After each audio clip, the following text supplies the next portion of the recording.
பைரவர் வழிபாடு சிறப்புகள்.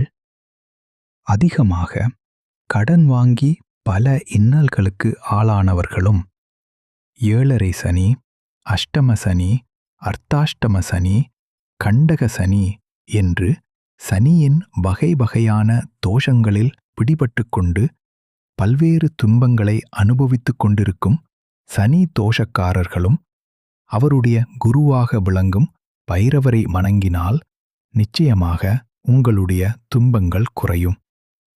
தயிர் சாதத்தை நைவேத்தியமாக செய்து செவ்வரளி, செம்பருத்தி போன்ற சிவப்பு நிற மலர்களைக் கொண்டு அர்ச்சனை செய்து வந்தால் பலவிதமான தோஷங்களில் இருந்து நீங்கி அதிர்ஷ்டமான யோகங்களை பெறலாம். பைரவருக்கு மிளகு முட்டை வைத்து தீபம் ஏற்றினால் தீராத எவ்வளவு கடன் இருந்தாலும் விரைவாக தீர்ந்துவிடும் என்பது ஐதீகம். அதுபோல் ஒரு முழு எலுமிச்சையை அவருடைய திருவடியில் வைக்கப்பட்டு பின்பு அதனை வீட்டிற்கு கொண்டு வந்து பூஜை அறையில் வைத்தால் போதும்.